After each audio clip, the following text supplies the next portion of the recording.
for joining this interview. First of all, why don't I briefly introduce myself in this position and this sort of institution to you before I Great. bomb you with a lot of questions. So, yeah, my name is Kevin. I'm a recruiter for Lingua Language Institute located in Busan, South Korea.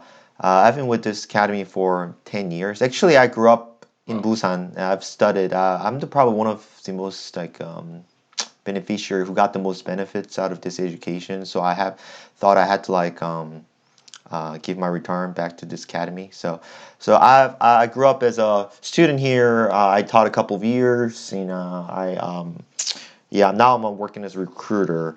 And yeah, personally, I've studied in America for 5 years and 4 years, and I work in a year in America. I've studied in South Carolina and work in Texas. It seems that you're in New Mexico, which is pretty cool. I've never been there, so I look forward to hearing your stories. Yeah, but regarding this position, our academy, this institute has been over 20 years, one of the largest sort of English education institute in Busan. And then we do have about like 200, 250 students. Because of COVID, we got some hidden blows. So right now, like the numbers are kind of fluctuating, but we do have about 6 to 7 Korean teachers and 2 foreign teachers, and a couple of the other secretaries or other positions. But yeah, a lot of them tend to work here more than 2 years. But unfortunately, one of the teacher, like, he has to go back to Canada because he got married with actually a Korean lady. So um, now we're trying to find his replacement. yeah. Um, the children's age usually their age range from preschool to elementary to middle school.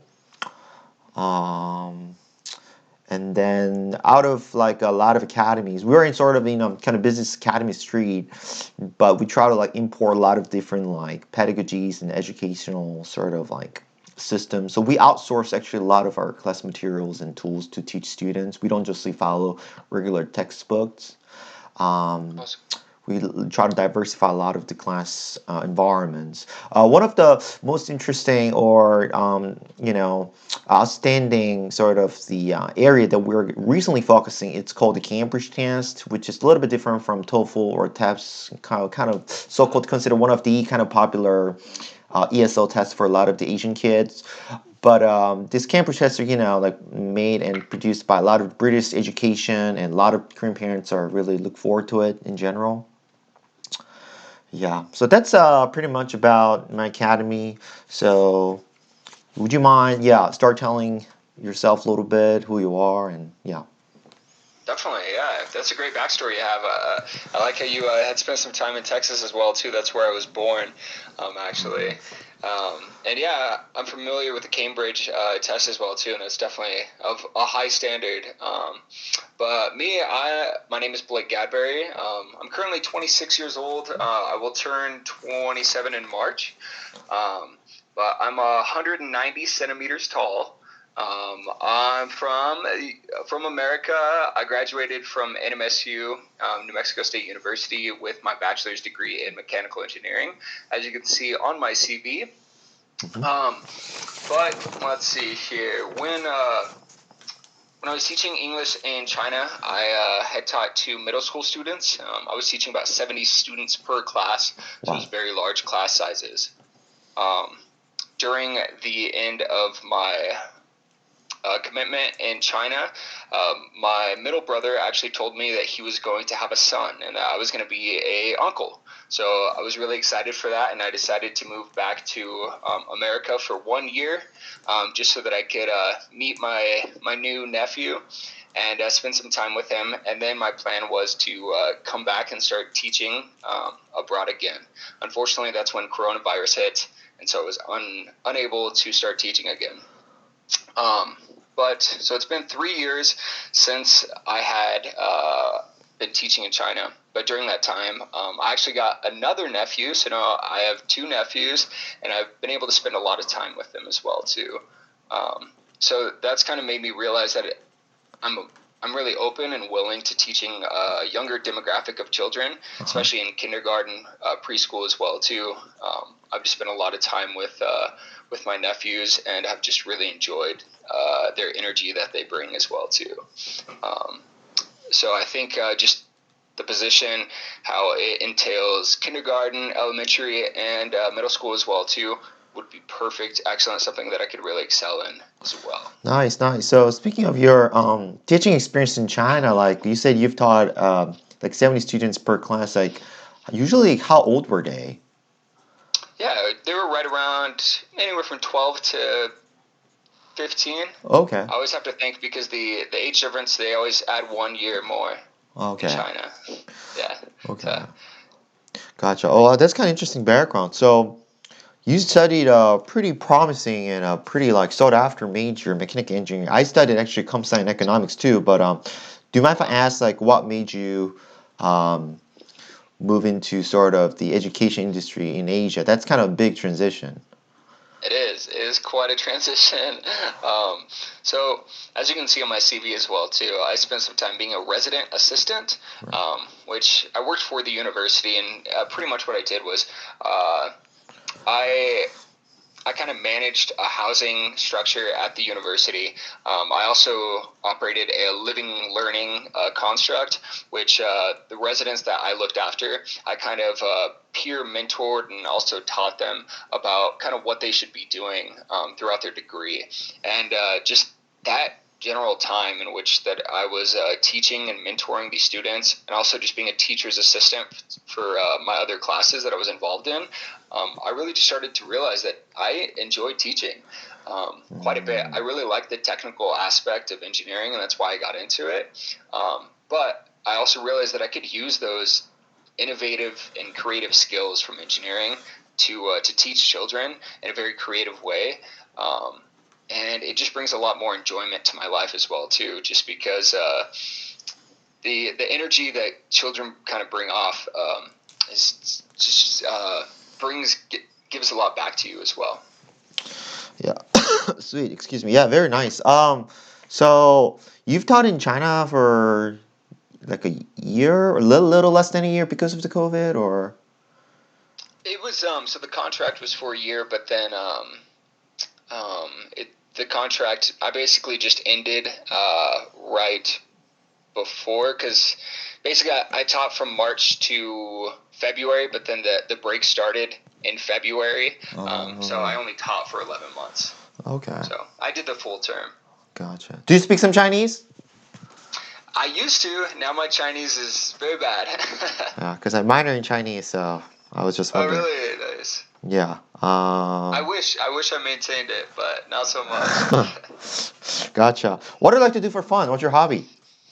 Yeah, so I really like going outdoors, whether it's hiking, mountain biking. I also really enjoy just socializing with other people as well too. Hmm. I think those are some of my biggest hobbies. Other than that, I really like to go online and just kind of learn about new product developments, read about blogs about how the world's changing. I really like to learn in Nice. that sense as well too. Cool. So yeah, I don't know how much probably you've researched or know much about Busan, but it's actually the second largest city and a lot of actually so biggest perception because I did experience of my college alumni. I actually brought a couple of them here and I invited them to my home and we've stayed for a couple of months and some of them ended up working in the other institute in Seoul. But first, like they got like mesmerized in Seoul a lot because it's such like a big mega international city, as sizable as like Tokyo or Beijing. But yeah, the longer they leave, they want to like explore the different cities or different side of the Korea, and then right after that ended, like Busan, they like got captivated about it's all the ocean view and beaches and all that kind of stuff. So yeah, currently those foreign teachers like they're really into surfing and Wow, other water sports, um, stuff like that. So yeah, as long as you're active and you like all the nature and stuff, like Busan will be kind of the perfect definitely. place. Just putting out there. Yeah. Yeah, Also, yeah. I've always been interested in the ocean and the sea, just because I've lived in New Mexico, which is straight desert. There's no water around, so Oh it's a nice yeah. change of pace. I barely know about this state. Could you briefly introduce your upbringing, your family, or your environment, and that kind of stuff? Definitely. So New Mexico borders Texas, but it also borders Mexico, the country. Um, So it is a very desert landscape, very similar to West Texas, North Texas as well too. Very dry, very windy. So Mm. growing up, we did a lot of outdoor activities. We also did a lot of volunteering. My family thought it was a good idea for us to get out into the world and start kind of helping people who were in need. Mhm. So we did a lot of stints of traveling to Mexico and helping build houses, helping educate the children, helping Mm. just playing with the children and bringing them presents or food during Christmas time as well too. And that's really what started my passion for just traveling in general, Mhm. and kind of led into my passion for teaching and mentoring, especially kind of underprivileged youth as well too. Oh yeah, that's really cool. So now that you mentioned, isn't that part of Peace Corps, sort of the institution where you kind of build houses for? Is kind of nonprofit organization, or a little bit different from Peace Corps? That idea. It's similar. It's very similar. Yeah, kind of that general humanitarian concept, definitely. So you're I've born always in. been super interested in the Peace Corps as well. So Oh, gotcha, gotcha. So like you were born and raised in New Mexico, and you went to the school in New Mexico State University. So you're like very southern. Do you guys have like some strong southern dialect, culture, food, and that kind of thing? Color. great question. I was funny enough. I was actually born in Lubbock, Texas, but I lived there for one day, just when I was born. And the next day, I went back to New Mexico with my family. But we do. New Mexico actually is known for its green chili. Um, it is a very spicy plant that has a lot of flavor Yeah. as well. It's one of the biggest growing populations for green chili for the entire world. In addition, we're also known for the caverns. We have one of the biggest cave structures in the United States. Mm, Um, in addition to that, we also have one of the biggest hot air balloon festivals in the United nice. States. That's Okay. another big thing that we're known for. Other than that, we're kind of just New Mexico in general is just known for very calm, Uh-huh. very easygoing kind of state. Not too much going on, but it is also known for government work. It is a Mm, huge state for government income. They do a lot of different things, whether it's either military work or waste isolation, nuclear waste. They kind of store it in Carlsbad, New Mexico, where I'm from. All the nuclear waste during World War II mm-hmm. that was Mm, made by America actually gets right. stored underground in Carlsbad, New Mexico. Interesting. Wow. Okay. A lot of Mhm. new perspective. I've never heard any of these. You said green chili. Is it the type of food or a type of like a culture? It's a type of food. Wow. As far as culture goes, we just follow very heavy kind of Mexican cultures, like Dia de Ah, los Muertos, um, nice. and those holidays as well. Yeah. So, speaking of like experience like with your children and whatnot, like so what would you say your greatest advantage like working with children? Because we really do want to recruit somebody like who has a special heart for children. So how would you differentiate yourself from other candidates for these positions, like when it comes to relationship or connection with children? Definitely, great question. Yeah. I would say I can connect with children on a very good basis in the sense that I'm very outgoing, I'm very bubbly, very attentive as well too. But along with that, a lot of people who have very high energies can sometimes get frustrated very easily. Um, Right. but I've been known to have a very good temperament, and so anytime, say, a child does something out of the ordinary or does something that may upset someone, I just kind of try to understand where the child is coming from rather than be upset. Just kind of seek alternatives. I think that's part of the engineering mind that I have is problem solving, figure out what's going on, and find a solution that's something in a very calm manner. I see. So I'll say the experience among your a lot of the experience that you kind of listed, which were like RA, works to work briefly as a baker, which I think is really cool, English teacher and assistant manager. Um, Out of all these experiences, like you'd say you're Sorry, I can't think of the appellation or the name. Like, sort of, I'll probably just address this a Peace Corps experience. Like that experience plus your Chinese teaching experience. Would you say those two were the experience that were most relevant to education for children? I'm sorry, I'm not sure if I completely understood. Could you repeat that? Yeah, what I'm asking is, out of all these numerous various types of backgrounds and experiences, would you say if you were to like pick top two experiences that are most relevant Yeah. to the education and interaction with children, would you say that's the sort of the Peace Corps, which experience or volunteer that you did with your family when you're little to Mexico, and then your Chinese teaching experience? I mean, I would say the top two would most likely be my most recent experience, Oh, which that combined with the resident assistant experience as well too. Just because I think the things when I was a child, I was taught how to deal with children and taught how to play with them, taught how to do those things. And I mm-hmm. think as I progressed through all those jobs of being a baker, of being a resident assistant, Yeah. Of doing all those things, it kind of just heightened my skills. So I think up to the point where I was an assistant manager, Mm-hmm. as well as also when I was a resident assistant, I think those were at the peak of my abilities of being able to help other people and be passionate about what they were doing and share that empathy with them. Um, so I would say my most recent position as an assistant manager, as well as being a resident assistant, those would be my top two. But Yeah. definitely the teaching English in China. Oh, so when you talk about this assistant manager position, is it something related to technical? So Vertis Foundation, is it like a company where you work with clients and stuff like that? It is, yeah, it most definitely is. It's a sales company, so I originally Oh, started as a salesman. Um, from that, I moved up to a trainer, and then a short time after that, I moved up to a senior manager, and then a short time after that, I became an assistant manager where I managed my own store. Um, that's very cool. All right, Yeah, and so during gotcha. that time, I dealt with a lot of clients and a lot of upset people and a lot of happy people as well too.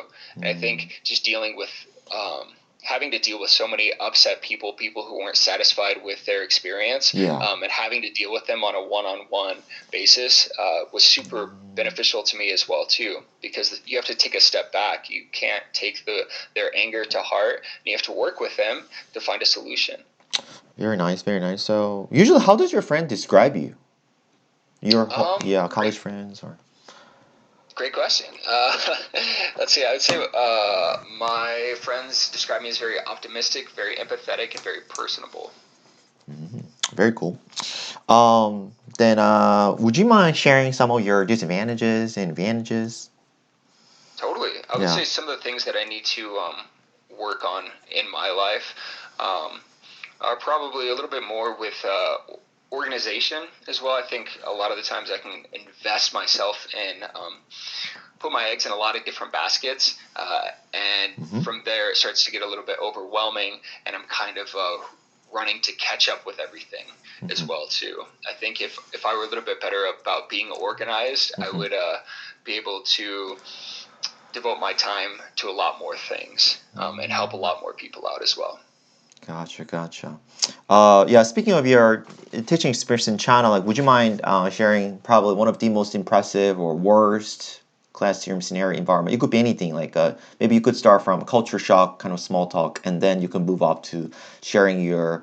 Um, I mean, I got like a lot of follow questions, but like primarily my question is like, I all the time try to like when I ask questions to interviewees, I try to like put myself in their shoes. Like, first of all, like what made you move to China, and then like your culture shock you got it, and what you have learned. If you got stuck in a conundrum, like how did you sort of work your way up to like solve it up and try to better yourself. You know what I'm saying? Like that kind of little bit of Totally. short story. I'll be very interested in hearing that. Yeah. Yeah, most definitely. So, um, I'd say when I had first moved to China, of course, it was a big culture shock because I didn't speak the language at all, and Mm-hmm. it was difficult to even go get food, Right. to to go out and to really do anything. I think one of the biggest issues that I originally had when living in China was that I lived in a very small town, and they had very conservative views and very it was very cultural China. So along with that, there was some racism that came along with Mm. that. Even just walking down the street, I would have people of the older generation. They would point at me and they would say racial slurs. They would say things like Mm. "lauai." Mm. They would say things like "white devil." They would tell Mm. me to get out of their country. Um, Wow, jeez. so, so it was pretty difficult for me originally to kind of be able to just brush that off my shoulder and say that everything's okay and not kind of even think about those things. But after some time, it became easier for me, and Mm-hmm. I just realized that what I needed to do is kind of show them really who I am. Mm-hmm. Obviously, for the most part, they had never seen a foreigner before. In that Mm. town, it was me and two other foreigners, and they were Mm. from the UK and from South Africa, so they didn't know what life was like in America. So I took that time to go up to their stalls, to go up to wherever they were working, and actually talk to them, take Mm. pictures with them, and talk to their children.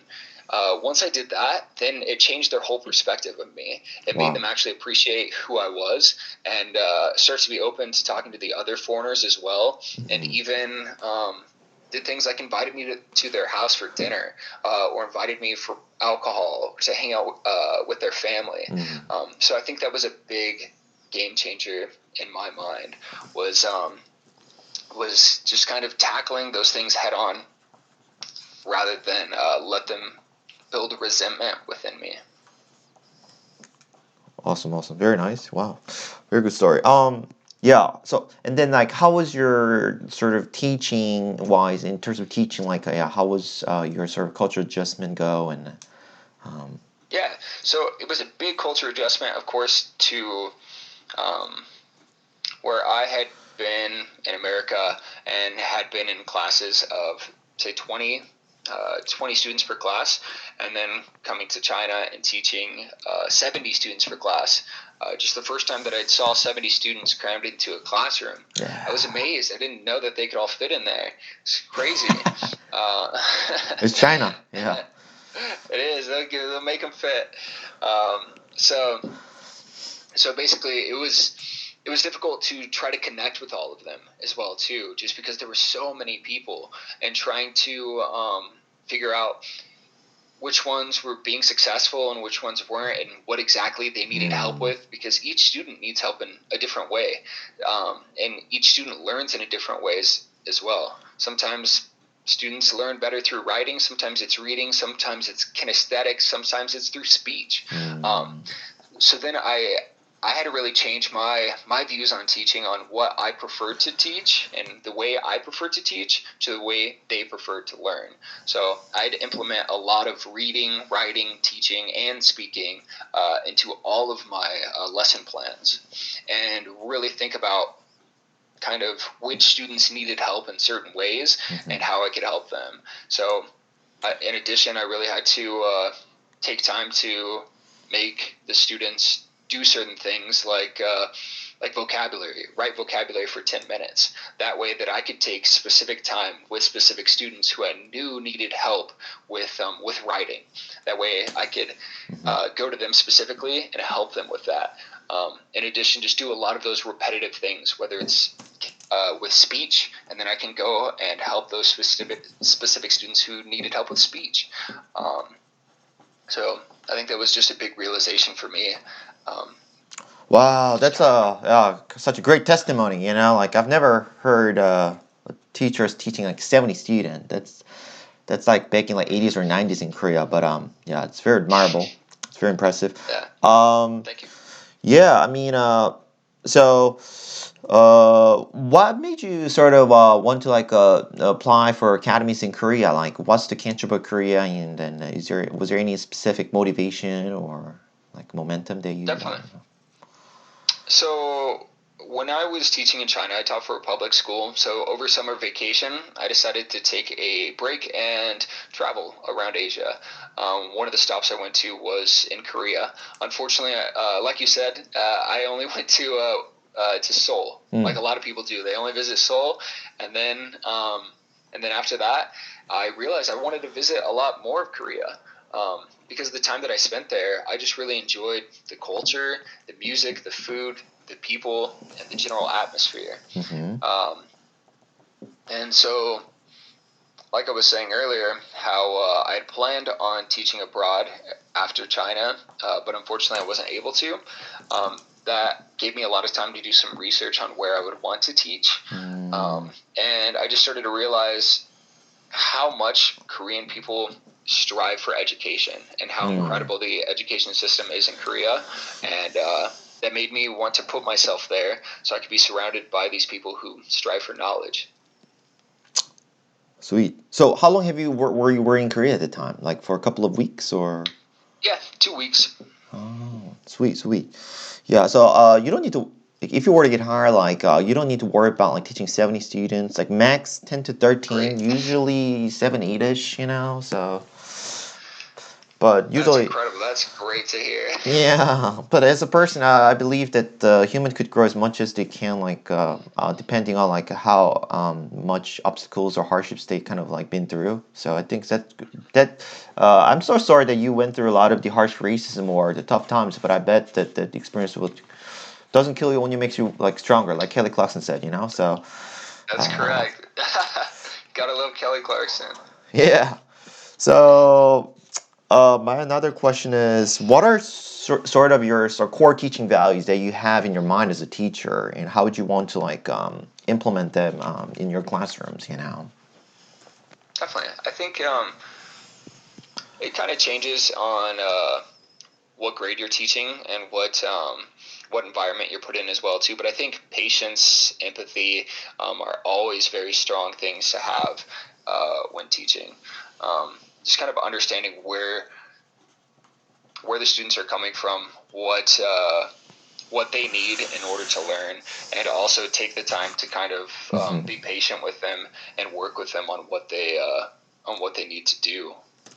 So the way I would implement that is, I mean, of course, during the first couple months of teaching, you're going to get acclimated with the students. And I always think that for the first 3 months of whenever you enter a new country or a new position, you need to start listening to the other foreign teachers, to the other Korean teachers, and really kind of take advice from them. That way that you can be the best in your role. And then after that trial period, then you really start to listen to your students and see what works best for them as well. So I think that's kind of how I would start to implement kind of patience and empathy into my teaching. Nice, I like that. Yeah. Do you mind if I ask your like core life values that you have as a person, like your personal dream ambitions, or where do you see yourself in 5 to 10 years? Like in general, like we just really think importance of just like teacher who they are rather than like the skill set. I mean, of course, we do appreciate if the teachers from Harvard working for NASA getting a lot of PhDs, but for these positions, I'm sure you do. yeah, but uh, because Koreans we love titles and like big mega degrees, and Korean parents they really want to send their kids to that kind of like a very glorious lot of titles. But our academy sort of pursues a little different values. So I just want to see if that's kind of we're on the same page, or if you're in a good fit for with us as a culture fit. Yeah. Definitely. Yeah. So I would say my core values are to be very ambitious in learning and in education throughout my life. Always stay in a state of mind of trying to learn and trying to improve yourself, whether that's through body and also through mind. I think in life it's easy to be stagnant, but I think that we need to really break down those barriers and try to improve ourselves.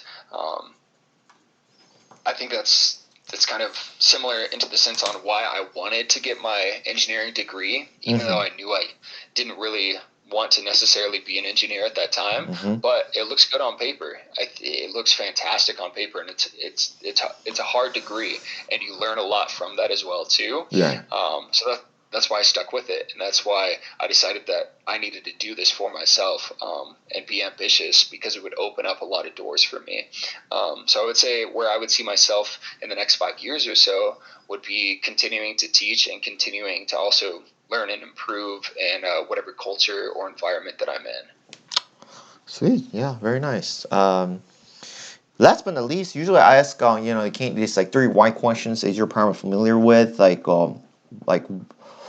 why you, why us, why this position. It's like why do we want to recruit you, and why um, you want to work for our academy, and why this position. But I think I pretty much can answer a lot of them. I just want to hear. You could add more to it. Feel free to add more to it if you want to. But yeah, like what out of like a lot of academies in Busan and in Seoul and a lot of locations, like, what kind of like makes you want to work with us or apply for our institution? Yeah. Yeah, so I can tell you right off the bat, just from this interview in general, this interview has been incredible. This has definitely been the best ESL interview that I've had. It's very thought after. You really kind of think about every single question, and it's very structured as well. Which most of the time it's a 10-minute interview where they say, "Hey, who are you?" Great, awesome, perfect.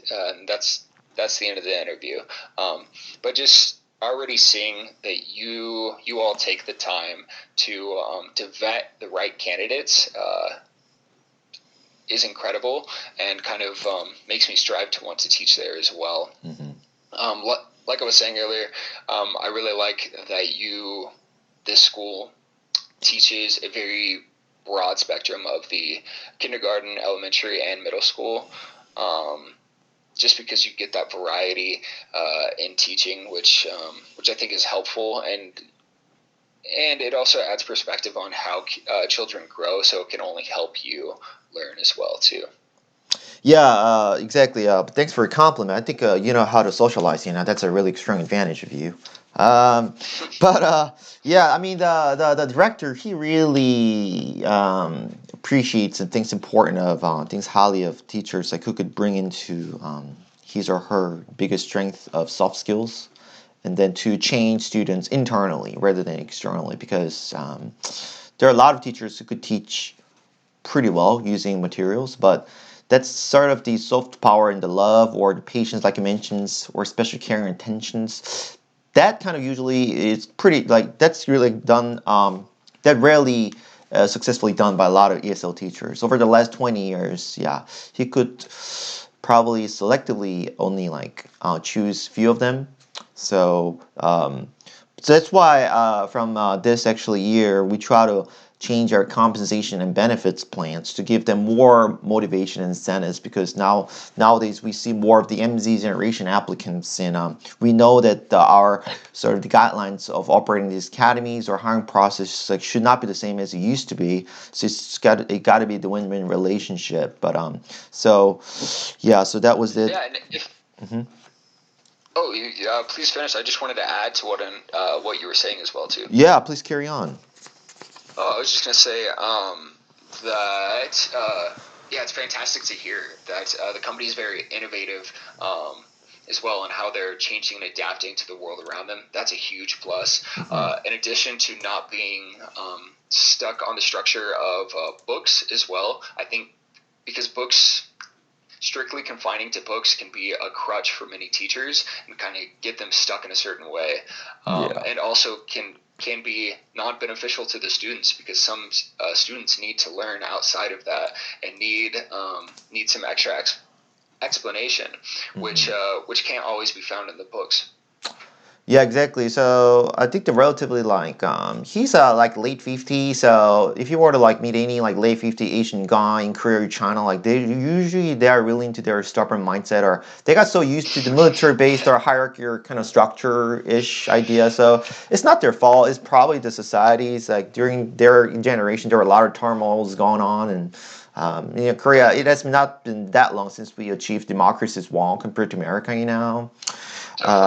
But despite from that fact, I think he tried to like you mentioned, try to bring a lot of the innovative techniques and ideas, pedagogies, and culture. So I think that you applied in the right position. And yeah, please tell me about your Baker this experience. This is gonna be the last question from my end today. But like, what made you like go into this field, and like what kind of like things that you've learned, and what kind of contribution, if you were to bring in our academy, is like, what would it be? You know?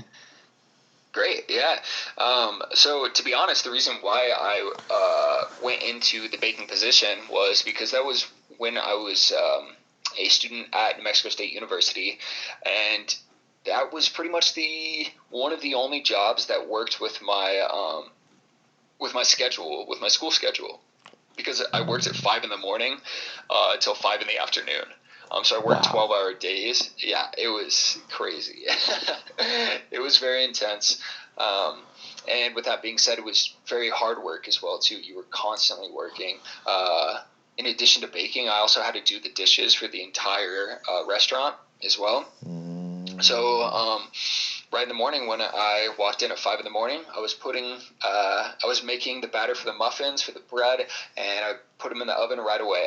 And while I was doing that, then I had to wash the dishes, and then we would open a few hours later, right as the muffins were coming out of the oven, and I put the bacon in, and I do the next thing, and I do the next thing, and I do the next thing. Wow. So it taught me a lot on how to Totally. stay on task and just be very deliberate about what I was doing, and making sure that I was staying on time. I think it helped a lot with my organization as well too, to make sure that I wasn't missing any deadlines, because I had to do everything right on time to the exact minute that it needed to be done, or I would burn my muffins and it would take me another 2 hours to get that done, and the restaurant would not be too happy.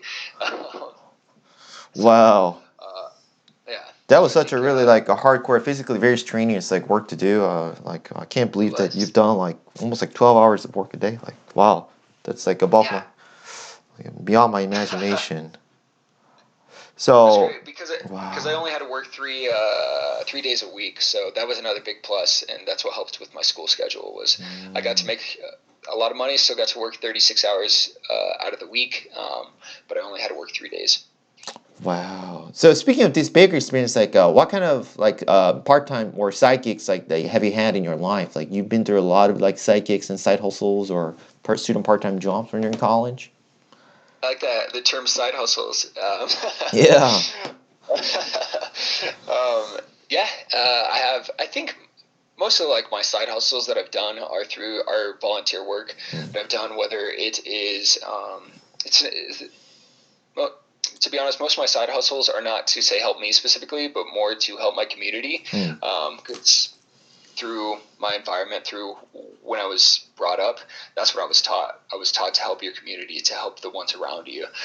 So I've done a lot with, say, washing dogs at animal shelters, as well as picking up trash around the community, as well as picking up trash throughout the river, say building houses, and building playgrounds, babysitting. Um, and I think that's Wow. one of the things that I like to do as well too. Those kind of side hustles for me was help. When I was working for the Verdes Foundation, I would do a lot of side gigs with them and Mm-hmm. making Excel documents. Okay. Are you familiar with the program Excel? Yeah, of course. Actually, I'm a programmer right now. This is my side hustle. Yeah, nice, nice, nice. I like that. I like that. Yeah. But yeah, no, I built a lot of just random kind of like I guess macros ish things on Excel for them to help them out in their Mm. daily life, whether it's through auditing their store, or whether it's through trying to Reporting. sort their Yeah. reporting, just random analytics, things like that.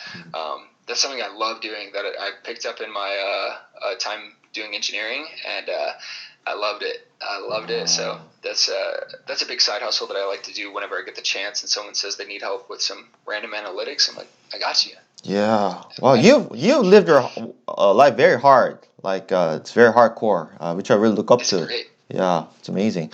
Um, I mean, I could ask you more questions for the next 3 4 hours, but I'll probably stop here. I think I sort of I'm like ready. get the yeah, I think I get the pretty firm grasp of who you are as a person, as a teacher candidate. But so it's I'll like pass to yeah, the ball is in your court. You know, I'll pass the ball to you. So I think if you have any questions, curiosity, feel free to don't hesitate to ask me right now. Oh, I do. I've got some questions for you, Kevin. Um, so I suppose my first question would be, so what would success look like in this position? So definitely, I'd say over the last like 20 years, if I were to like listen to and look at my database of a lot of teachers, it really depends on their goals or objectives. Okay, so a lot of ESL teachers, they come here. There are a lot of different. I'm being like really honest and frank. So previously, there were a lot. I wouldn't say criminals, but I'll say a lot of back in the early Juveniles. 2000s, when the Korea was not as hot as it used to be, a lot of just teachers who were unemployed in America who, I don't denigrate their majors, okay, but who major in sociology, English literature, philosophy, like who were not able to find decent jobs in Western society. They just come to Korea and work for these ESL jobs. So the bar was really low. So there were a lot of the power game and a lot of a lot of academies officials or staff were really, we didn't get along with them, like. And so that kind of culture, such as the compensations, for example, like purchasing plane tickets, supplying their housings and stuff like that, still passed down to here, which is fine. But the idea is, as long as they show their performance, that they look good, that's fine. But some of their greatest successful teachers actually, after they had a really good experience here, after even they go back to their country for 3-4 years, or even after 2 years, they still keep in touch with our director, and he got invited to like their house in Canada or New Zealand Wow. sometimes.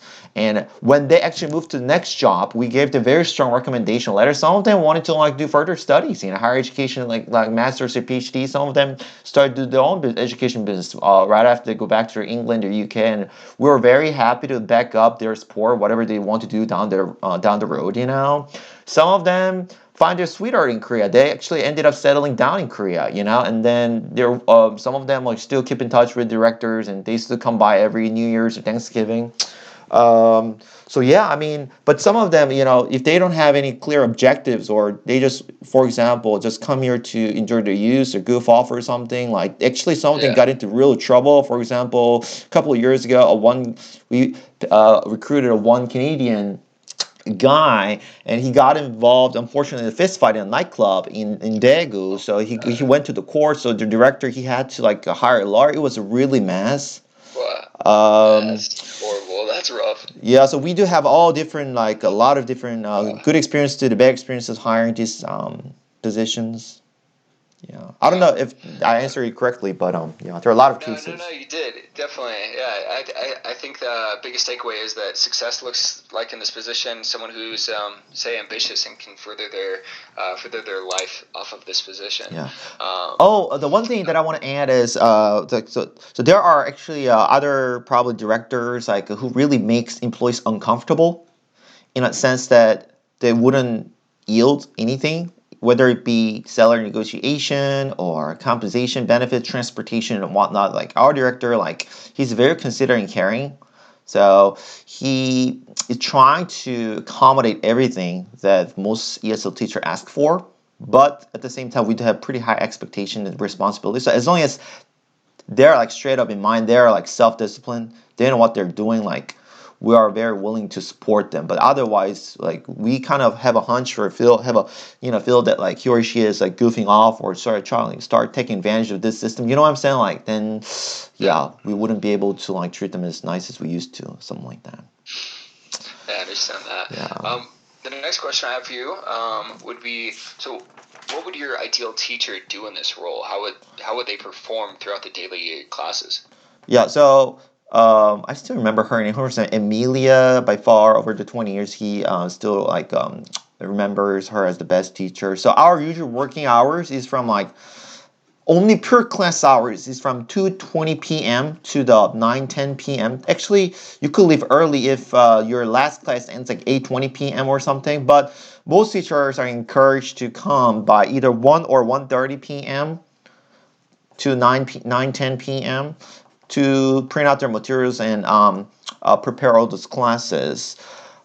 This teacher, she actually comes by sometimes 12, 12:30, and Wow. which is very sometimes unnecessary. Like we always feel bad to like director said, I think probably we should pay her extra or something. But the thing is, the point was, most teachers do pretty great first 3 months, and a lot of teachers are very ambitious.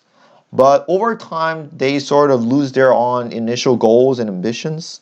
So they start getting a little lazy. After they're used to this system, they try to, you know what I'm saying? Like, I mean, that's kind of human nature. I don't blame them, but she was very consistent throughout her first year of the job and the last year of the job. She stayed for 3 years, and she got homesick so much, so her mom's kind of cried hard to come back. So that's why she got back. But the thing is, like, she keeps developing her own classroom materials, and she kept preparing, bringing a lot of like physical and non-physical like materials such as like videos, YouTube clips, magazines. At the time, we had indeed have a cooking class or Lego class, like your real dancing class. Right now we have like less variety, so that I do classrooms. Like she actually sometimes kindly ask directors like how she kind of suggests like new innovative idea. Why don't we have such as a class debate? Because in Korea or in Asia, because people tend to be really shy, they really keep to themselves.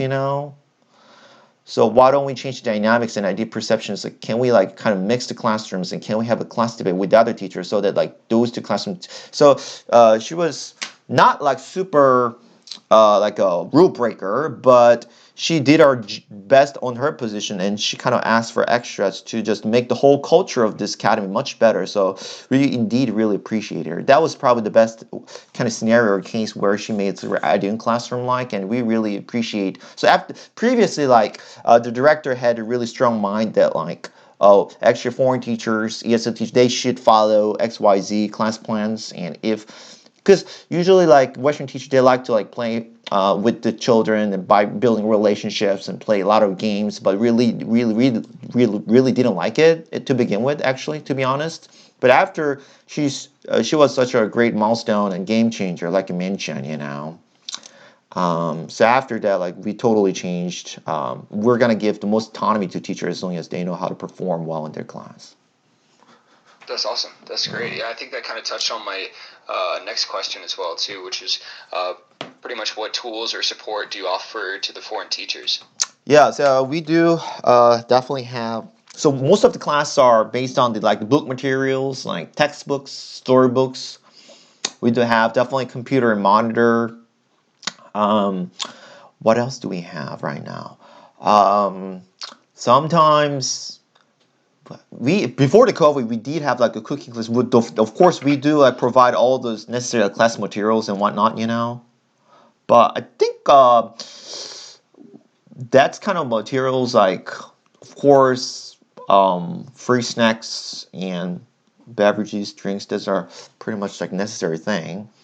Um, we did have like the monthly or the weekly lunch together, but right now because of the COVID, we can't have that anymore. Yeah. Okay. And then I suppose my final question is, so how would it look like for you guys for me getting out there? And when would you exactly need me to be teaching by? Yeah, so we actually, if you were to get hired, we want you to come here no later. The last teaching day of currently Darwin, his teaching day is gonna be like March 1st. So we really need someone to come by beforehand, and we do actually need to bring in like new teachers at least a week or two before, so that like he or she could shadow his class. Training. Um, so sometimes like mid February we're thinking, and I we should probably like double check about the quarantine policy as well. Yeah. Okay. Yeah, so that's sort of the time plan that we have. All right, Kevin. Well, I appreciate it. Oh, and actually, I forgot I do have one more question Yeah, please keep for going. you. I bet you. Yeah, it's weird you have less questions in this kind of scenarios. I'll be Yeah. more happy if you have more questions actually. Yeah, I forgot. I've got some more right here. So basically, my other question would be from my CV and also from the interview, are there any concerns that you have about my ability that I have in this role that I can kind of speak on?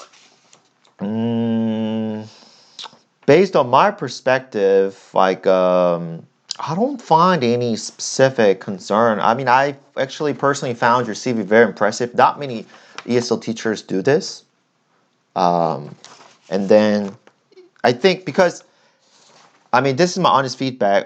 If you Yeah. had just submitted only your resume, okay, it would have been kind of hard for you to like schedule a first round interview. I mean, I would have still, but I would be like less interested into getting to know you. I would have not been able to like ask you this in depth or this teaching job related question. But the second page like really moved my heart. I think like this page, you sort of connected all these dots, different type of experience. Great. It kind of show you who you are as a person. Kind of you made a pretty strong closing paragraph here. So for example, I mean, this is just my personal advice or my feedback. Please. When I apply, so I did actually work 1 year at Google in Austin, Texas. So I've applied for 500 to 600 companies. I'm not bragging, but this was just my opinion. So, and then for this position, we got like pools of candidates, right? And then I keep analyzing because I was kind of data analyst. I keep analyzing like what candidates passed the first round versus not. Okay, and then for this ESL, this is definitely not like a position where we check in your coding ability or programming skills. No, right? No technical skills. More of soft skills and more of like how much experience do they have like relevant to this job, right? So in this scenario, I think the more various tools to use, it looks more appealing. For example, the current female teacher, her name is Olena. She's from Atlanta, Georgia, and she actually sent us her 1 minute video through YouTube and some music instruments playing channel. Sort of, she showed a very short snippet of her previous teaching classes. So she asked actually somebody to take the photo and video. That was very appealing, and we just thought, oh, I really want to talk to her right away because that was very vivid and visual, you know. So if you were to have any more chance to apply for other jobs in future, I think if you add more visual effects and if you have your own blog, if you have on YouTube channel or something, like that's going to be such a strong point. I mean, that's just my opinion. But again, like answering questions, I don't have any specific concerns or no. Yeah. So That's awesome, and that's fantastic feedback as well too. I think that's a great thing to kind of look at on the perspective of whenever you're hiring someone, just whatever can add to their personality, whether it's videos, blogs, anything like that. I think could definitely be helpful in kind of learning about that person. Yeah, exactly. It shows you your passion and your enthusiasm and all that kind of stuff, right? Great. Some of the other questions I had here as well was what is the average time frame in which a teacher sticks with you? But I think you had said typically a couple years or so. Sorry, can you repeat that, Blake? Yeah, definitely. The question was, what is the average time frame in which a teacher stays with your company? Oh, probably 2 years, I'd say. It's really hard to find someone who stays here 1 year, and 3 years is plus 3 years was kind of rare because a lot of teachers here they get homesick, which I fully understand. I was in America as well, and either a lot of actually most people come here at late 20s or early 30s. So either they want to get married or they're in a huge debt, so they want to like move up to different company to kick up their salary, or some of them just a lot of different reasons. But I think on average like 2 years because 1 year is they think it's too short. Because I think I wouldn't say it takes about 1 year for them to get themselves adjusted, but after 1 year they want to like explore more and stay with this academy longer. That's awesome. Another question I have is, Kevin, so are you originally from Busan? I am. Nice. What would you say is your just general experience with I know you kind of talked about it a little bit earlier, but Yeah. your general experience with Busan compared with the rest of Korea Yeah. and what you like about it. Yeah. So let me tell you really honestly. So I grew up in Busan for 20 years. Right now, I'm living in Seoul, which I Okay. really didn't want to because really wanted to find IT jobs in Busan, but a lot of the IT jobs in Seoul, unfortunately. Yeah. But I'll be very honest. So the advantage of Busan, okay, less pollution, very warm climate weather, amazing views, very good nature. You get to see a lot of different beaches, oceans, bars. Foods are amazing, much better than Seoul. Based on my perspective, we have more authentic, less um, processed foods, more authentic tourists. I mean, more authentic foods, and then um, we do have pretty good accessibility to Jeju or Japan area if you want to like travel. Okay. And transportation is not bad at all. I wouldn't Okay. say it's as good as I'm being honest. Like Seoul definitely has the best transportation I think in the world. Sometimes. Yeah. That, But that's what I've heard. yeah, Seoul you definitely very fast paced. A lot of people are so busy. Busan like a little bit more relaxed, and people are tend to be like a little bit have more easygoing personality. I think. Um, what else? Busan. Yeah, I do have like a lot of homies. Like people, I think tend to be like friendlier and outgoing, and funnier. I think than Seoul. So people tend to be like a little bit. I wouldn't say they're stuck up, but they're pretty like tight. I'm like, hey, why are you so serious? Like lighten up. I'm just like, no, don't talk to me. I'm so busy. Yeah. Yeah. Yeah. Yeah. I feel that. Similar, I think in New Yorkers or people in Tokyo, Beijing, they have their own capital pride. It's all people it's similar, but in Busan, in terms of education and one, the people, especially in my district, also like even when you address Busan, it's not all the same actually. If you talk about some districts like Haeundae or Dongdae area, like those rich traditional neighborhood, their kids tend to be like really stuck up and really like miseducated by their Oh, parents. okay. So you get to deal with a lot of like crazy kids. But in our district, it's located center, but geographically, but at the same time, like kids are like tend to be like really innocent and pure compared to the other districts. Okay, that's great feedback. That's awesome. Yeah. This sounds very wholesome. Uh huh. Feedback. Um, so was there anything else you wanted to add to that, or? Yeah. So, do you mind if I ask, like, in your mind, like, what's the ranking of Academy? I guess you're also interviewing with other company is Art Institute. Like, I mean, of course, you don't need to tell me the exact number, but I'm just like, I really like kind of honest people. So if you think our academy is not a, because actually we are a little bit tight on recruiting like person because we have to like go through their visa work and whatnot. So I'm gonna let you know the Definitely. results a day or two later. Okay. No later by actually day after tomorrow or something. So I also want to like hear your opinion whether um, how soon you want to like fly to Korea and teach. Definitely. So as I'm trying to remember, I think I had stated it in the email, but I should be receiving my apostilled background check this week. So as soon as I get that, I am ready to go to Korea, especially after speaking with you as well too. I think this really just ignites the flame to go out and start teaching.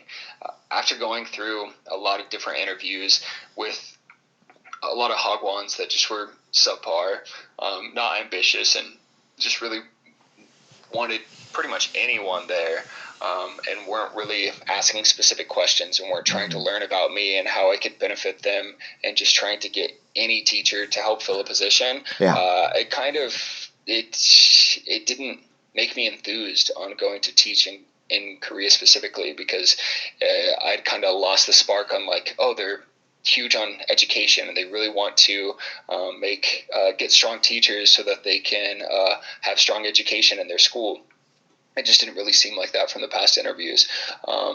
So, and just kind of based on, I haven't been able to do a ton of research on this specific academy just because I haven't been able to really find all too much. I think it's really hard, it's really difficult to find just any reviews on any school. I think a lot of teachers in general, for whatever reason, don't like writing reviews about their Mm. previous employment.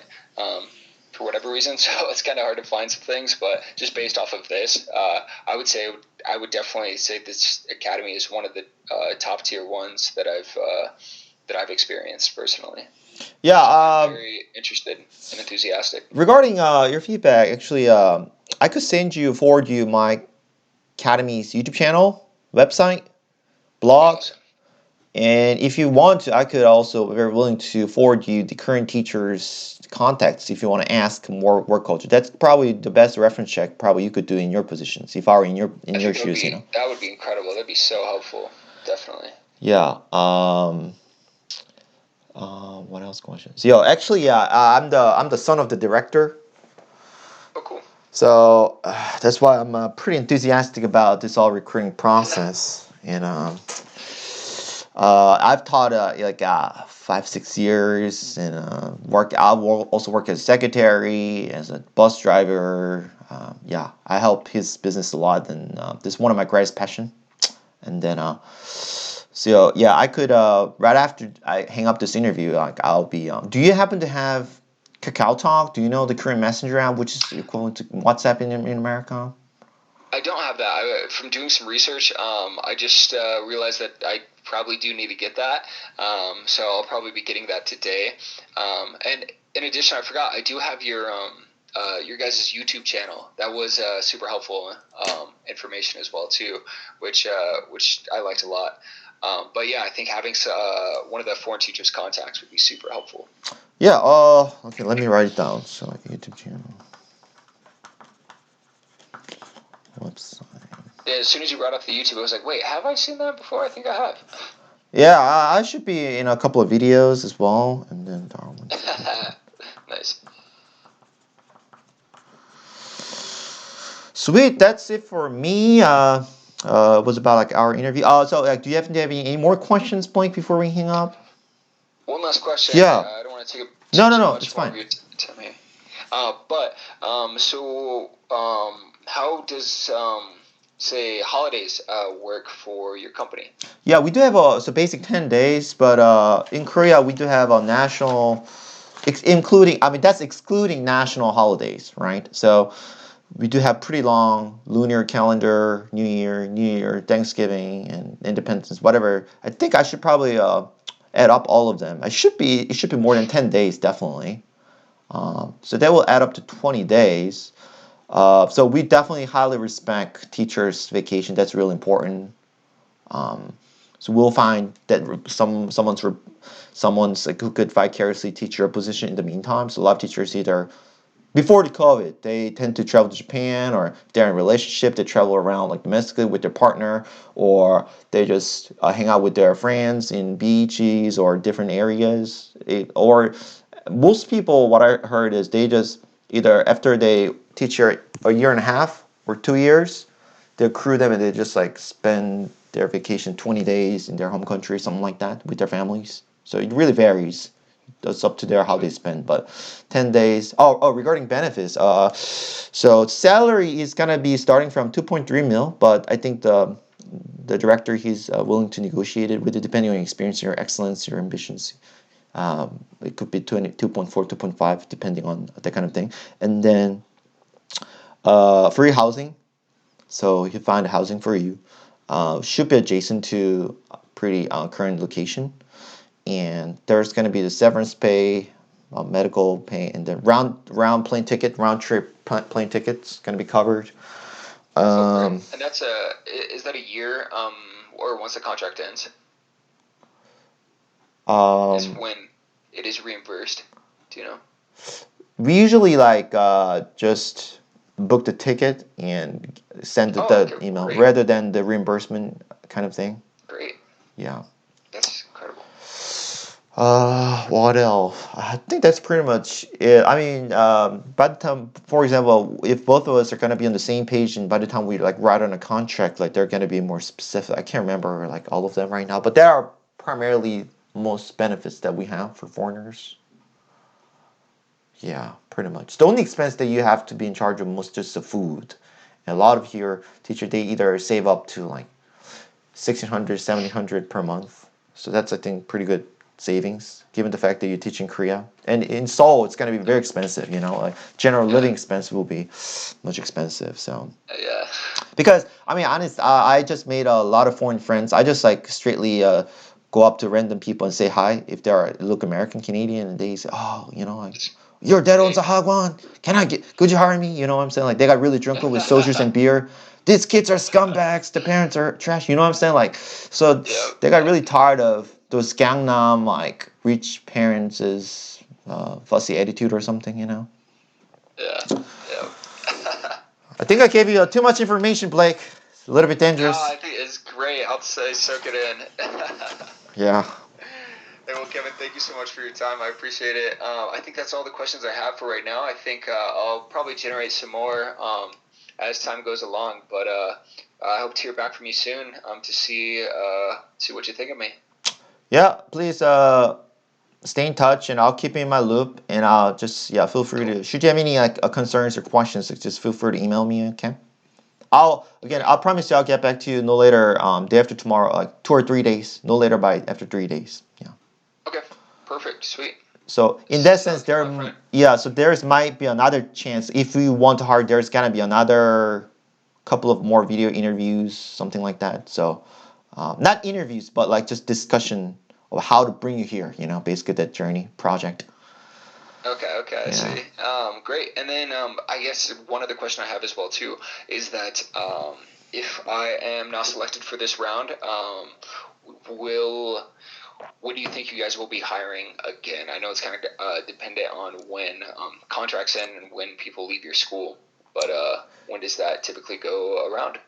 Yeah. So we usually so we're not like unfortunately like not like a big conglomerate like academies where we like constantly hire um Definitely. like foreign teachers. I mean, our branch also locates in two or three other branches. For example, the other lingua language, they have about 2,000, 3,000 kids, which is like bigger than university.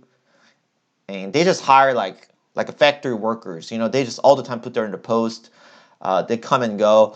But our academy, unfortunately, is not like that kind of academy. Okay, so we usually hire when the we someone is leaving.